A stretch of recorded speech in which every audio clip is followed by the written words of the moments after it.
Let's learn English through easy stories. Today we asked some people. Hi parents, do you have a super funny story of your kids?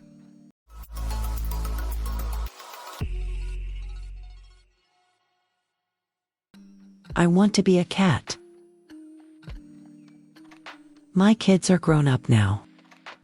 But when they were young, they were very funny. When my daughter Lily was 4, she had a funny habit that lasted for months. Lily loved cats more than anything.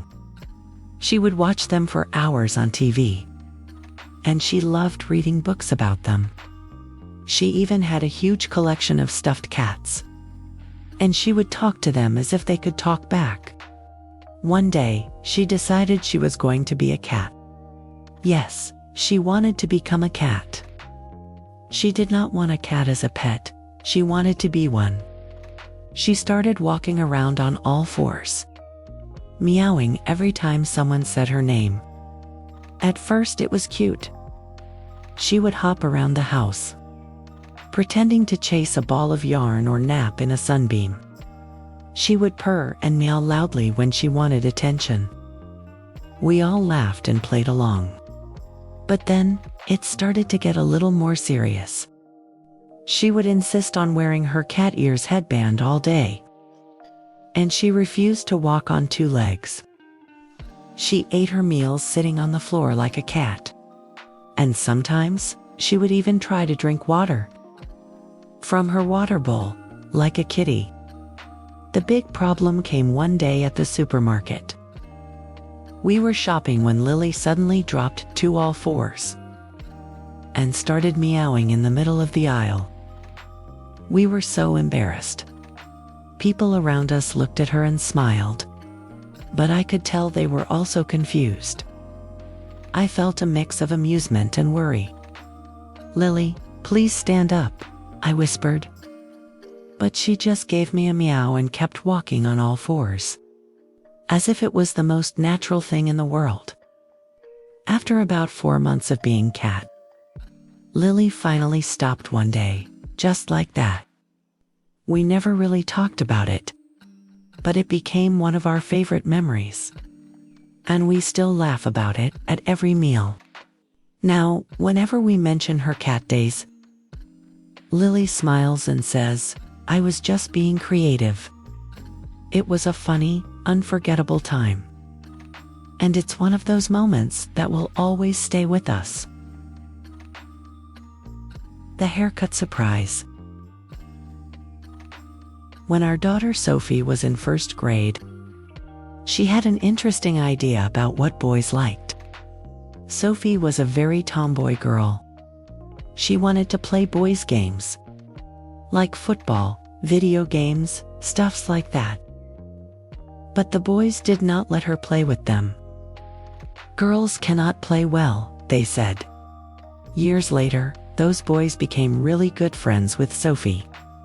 But at that time, they were very mean. So, my daughter, being the curious little girl she was, decided that if she had shorter hair, like a boy, she would be more liked by the boys at school. It all started one afternoon. Right after school, I was in the kitchen when Sophie came running in, looking both excited and a little nervous. She had something in her hands. I looked up, and before I could say anything, she blurted out, "Mom, I did something." I turned around, and to my surprise, she was holding a big chunk of her own hair. The hair was uneven, and I could see where she had tried to cut it with her tiny kid scissors. Sophie looked up at me, her wide eyes full of uncertainty. But there was also a small, proud smile on her face. I asked, "Sophie, what happened?" And she said, "I thought if I cut my hair like this, the boys would like me more." I couldn't help but laugh at first. I mean, the idea was so sweet and funny, but I also felt a bit sorry for her. She was so sure that cutting her hair would make her more cool. I sat her down and said, "Sweetheart, I understand. You want to impress the boys. But maybe next time, let's talk about things before you do them." She looked up at me and nodded, as if realizing her decision might not have been the best. We ended up going to the barber that evening to fix it. The barber tried his best, but we had to cut her hair quite short to make it even again. Sophie didn't cry. Instead, she giggled, saying, "Well, it's not what I expected, but I still look cute." We laughed together about how she had tried so hard to be like the boys in the stories and how sometimes creativity can lead to unexpected results. That evening, Sophie learned that sometimes it's okay to try new things. But it's also important to think carefully before making big decisions. And as for the boys at school, Sophie eventually found out that being herself was the best way to get their attention. It's a funny story we still tell at family dinners. And Sophie always laughs about her fashionable haircut choice. The Roach Collection. So, we all have stories about kids and insects. Even for us adults, we hate the insects. But when our cute daughter Lily was 7 years old, she developed a strange obsession with roaches. At first, we thought it was just a funny joke, something she'd grow out of. But Lily's fascination with roaches grew so much, it soon turned into a collection hobby. Lily wasn't afraid of roaches like most kids her age. Instead, she would spend hours flipping through books about insects, learning everything she could about roaches. She would excitedly search the garden, the garage, and even under rocks, looking for any roach she could find. Every time she discovered a new one, she would proudly run to show us, her eyes sparkling with excitement. "Look, Mom, I found another one," she'd say, holding it in a little container she'd made from a jar. And I was always terrified. One day, we returned from a family vacation.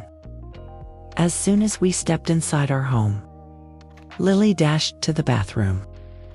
She pointed excitedly at the bathtub. To our shock, there were 4 large roaches hiding among the bath toys. Lily was absolutely thrilled.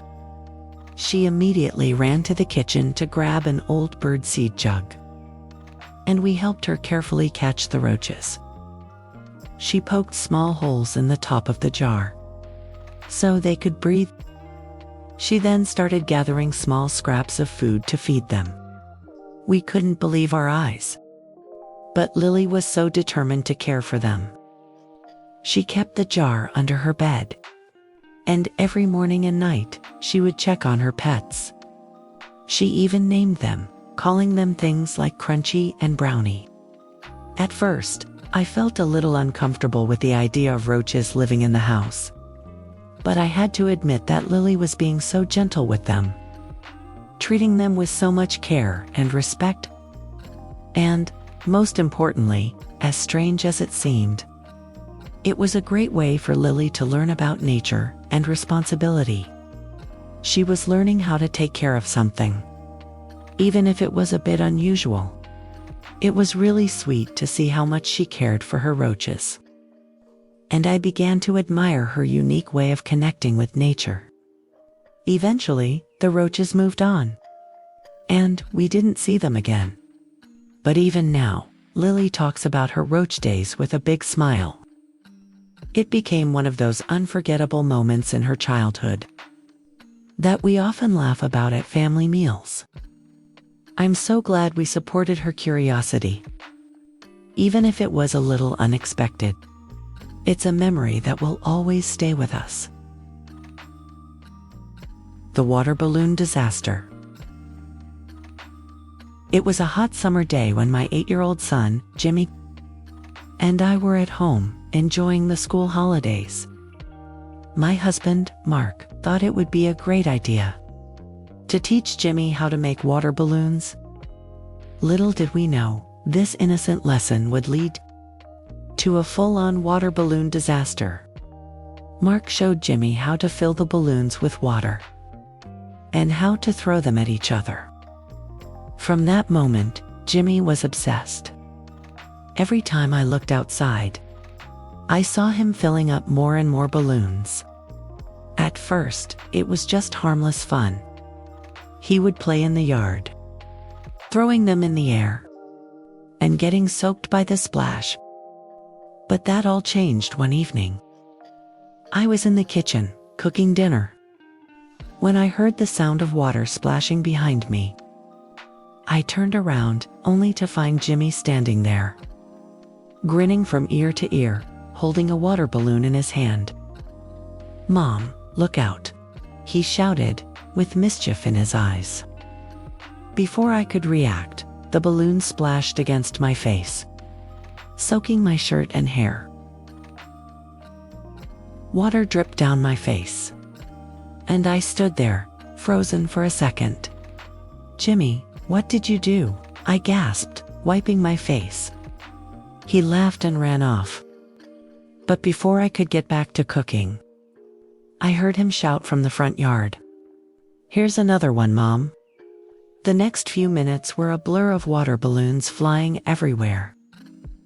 Jimmy, now fully immersed in his mission, started launching water balloons at me from the yard. I couldn't keep up with him. I ducked behind the counter. But no matter where I went, water balloons kept landing all around me. "Jimmy, stop, you're ruining dinner," I yelled. But my voice was drowned out by the splashing sounds. Mark came into the kitchen, holding a balloon himself, laughing. "Looks like you're in the middle of a water balloon fight." The kitchen was now a disaster zone. The floor was flooded, and there was no way I could finish cooking. Jimmy came running inside, drenched, with a huge grin on his face. "That was fun, right, Mom?" he asked. I shook my head and laughed, despite myself. "You're impossible, but I'll get you back next time," I said, trying to hide my smile.